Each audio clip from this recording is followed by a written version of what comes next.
Peace, family. Welcome to African Esquire TV. I'm your host, Tony Cherie. Before I get started, please do like, comment, and subscribe if you're watching on YouTube. But I also ask that you add yourself to my Telegram channel. Telegram is a decentralized platform, so it's able to be outside of the scope of the people who are trying to censor content pertaining to African liberation. Also, please add yourself to my channel on Odyssey. Odyssey is a lot like to YouTube, but is also not decentralized, so censorship is not an issue there. A lot of people came out when it came to the Palestinian situation and offered words, some of solidarity, some of calling for peace and calling for tranquility. One of those countries was Indonesia. I'm going to read very briefly from an article. It says, Indonesia called for more international pressure for peace negotiations between Palestine and Israel that would address the core issue of the conflict. As the two warring sides, it said, announced the ceasefire on Friday. Foreign Minister Retno L.P. Marsudi and 10 other top diplomats from Muslim-majority countries were in New York this week to speak at a United Nations Assembly plenary session. These are the things we like to hear, correct? Whenever you see an apartheid regime and you hear the people going to the United Nations and saying things like, hey, at the very least, stop the hostility, stop the violence, stop the killing. Well, that would mean something maybe if Indonesia was not in itself an apartheid state, one that actually targets African people and has been very much silent. It's been very much silenced to this issue that's happening. So we're going to talk for the first time on this channel about the genocide, the apartheid system of West Papua.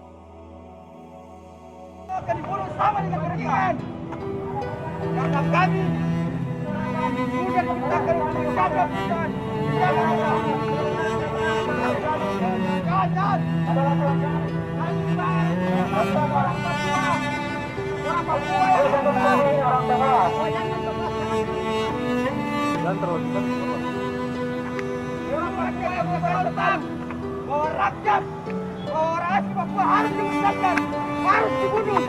Bahkan kalian orang Indonesia yang kami bunuh dengan jalan TNI dan Polri. Kalau Muslim yang beribadah di Papua jalan dengan harus bayar tembak. Oke kalian. Jangan terlalu. Dengan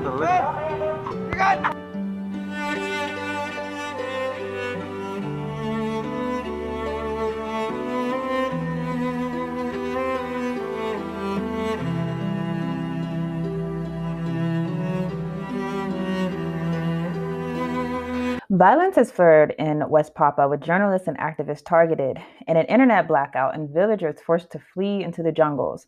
Hundreds of additional Indonesian soldiers have deployed to the West Papua in the last month, and thousands of people have been reported to be displaced.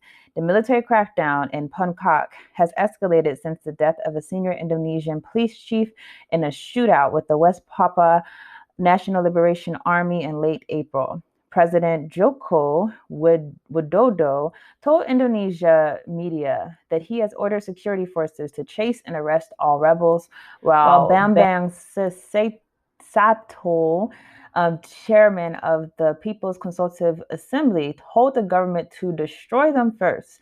We will discuss the human rights matters later. Obviously, the big thing is that this is happening in Indonesia, and many of us don't associate Indonesia as being a colonial power. But usually, that's why you have other people who are behind these countries, even the ones that do not have that legacy. And in this case, that country is Australia. Obviously, Australia is another settler colonial state, one where they have very much oppressed the indigenous Australian people. And here you see them benefiting off of the oppression of the people of West Papua. This article says the designation of members of Free West Papua movements as terrorists after they were earlier branded as armed criminal groups, or KKB, by Indonesia has allowed for the increased deployment of an elite counterterrorism squad trained by Australia in a contested region. Senior Police Commissioner Ahmad Ramadhan said that the unit called Detachment 88 will certainly be involved in handling terrorism cases against Papuans. I always want people to ask themselves, why is it always that indigenous people are labeled as terrorists? I mean, when have we heard white people who are coming into the other countries be labeled as terrorists? Because terrorist is a loaded term, obviously. Terrorist essentially is anyone who's willing to challenge colonialism, challenge imperialism, challenge the oppressive forces. The fact that you would dare to challenge this system that we have created makes you a terrorist. The article goes on to say that rights groups fear that terrorist designation and ramping up of military action would squash any chance of negotiations to end hostilities in a former Dutch colony which declared independence in 1961. Neighboring Indonesia took control of mineral-rich region 2 years later with the promise of holding an independence referendum. Supporters for West Papuan independence often claimed that they were robbed of a subsequent vote in favor of staying with Indonesia since few more than 1,000 hand-picked Papuans were allowed to cast their ballot. Indonesian security forces for years have been dogged by allegations of widespread rights abuses against Papuan ethnic Malaysian population, including extrajudicial killings of activists and peaceful protesters in their efforts to crush armed independence groups. In recent weeks, security forces ramped up military operations in a remote district where armed groups killed soldiers and teachers and torched several schools. This is a controversy that not just a controversy, it's a war that does not get a lot of attention. It's one that I've seen floating around, but not given the same amount of attention that we give to other issues. I'd first like to pose why. Why is it that we are silent as a people who believe in liberation when it comes to the people of West Papua? My belief is probably that many of us, we only associate ourselves as being brothers and comrades whenever we think of African people in the traditional setting, that is, who have been colonized at the Berlin Conference or colonized by the transatlantic slave trade. But we don't recognize that there have been African populations who left Africa before the colonial period happened, and they've gone to other parts of the world. And in this case, the West Papuan people fit that profile. They're African people, and they basically are our brothers and sisters, and yet here they are, they're facing colonial powers that are killing them, giving them terrorist designations for fighting for their freedom and their liberty, and they don't get the same type of attention or solidarity among our people. So this is something, obviously, to bring a red flag to and say that we all have to do better at not allowing our brothers and sisters to suffer in silence, not allowing them to be put inside of a situation where they're at the mercy of the people who are oppressing them. They've been fighting the good fight that many of our people are scared to fight. They've been fighting for freedom and liberation. They've been fighting for their land, a fight that many of us are scared to fight. These are the types of things that we have to focus on. One good thing I truly believe coming out of the recent killings of people in Palestine by the Israeli government is that it really brings forth the issue of land. Our people, we've been fighting for equality.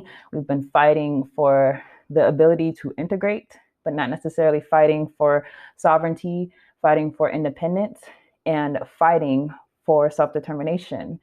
The people of Palestine, they're not calling to be just brought into the Israeli system and given some type of equality. They want sovereignty. They want autonomy. They want their land. And these are the calls that we have to have. Similarly, the people of West Papua, they're calling for their land. They're demanding that they be recognized as a sovereign people. Yet the international community has silenced them. They've been put inside of a position that they've been isolated and without any type of universal understanding that these sufferings of the men, women, and children are inconstitutional inside of this current era. As we move towards decolonization, let's not let any of our brothers and sisters' voices be quieted. Let's make sure that they're amplified. And let's make sure that we join with them and fight with them, understanding that they are fighting the same oppressor that we fight.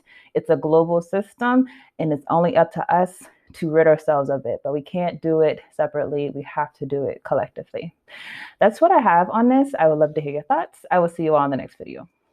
Hey family, this is Tierney Cherie. I'm here to make an announcement that I'm very, very excited to make. I'm excited because I really think this is something that is important for our people. Otherwise, I would not have devoted so much time and energy towards it. So I finished my first book, and the book title is Fostering False Identity, the Child Welfare System's Design of Social Control of the Black Family.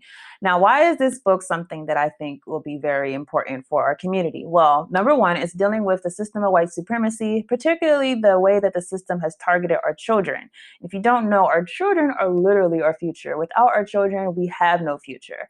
And so understand that the system is very crafty when figuring out what to derail first. And to me, it's no mistake that the system particularly went after the Black family. If you look at what happened whenever we were enslaved by this system, and continues to go after the Black family, continues to go after Black children, continues to try to villainize African parents. So for that, I wanted to particularly talk about this subject. Now, the other thing that the book will deal with is our African identities. Why is it that our African identities are a threat to the system? Why is it that whenever we want to identify ourselves as being African, we get so much drawback inside of the Black community? I think a lot of us are not aware of the history of assimilationist thought inside of our community, this idea that we have to be close to white in order to be accepted. And so that's another subject that we delve into in this book. So I'm hoping that anyone who is, obviously, if you're a parent, a Black parent, and you really want to understand why it is that these systems are going after your children, I encourage you to read this book. I hope that it will arm you with a lot of knowledge and a lot of foresight, not just about how to protect your own children, but how to organize in your community, because that's really the purpose of the book, is to say that we have to organize among ourselves in order to protect ourselves from this white supremacist system. And then obviously, if you're an organizer in general, this is something that I think is important for you to read, because like I said, this is a subject in the Black community that we just don't discuss enough. Child welfare is not something that is going to get enough attention. People, obviously, will organize them around other causes, but this is one that is really important that I feel like we have to pay more attention to.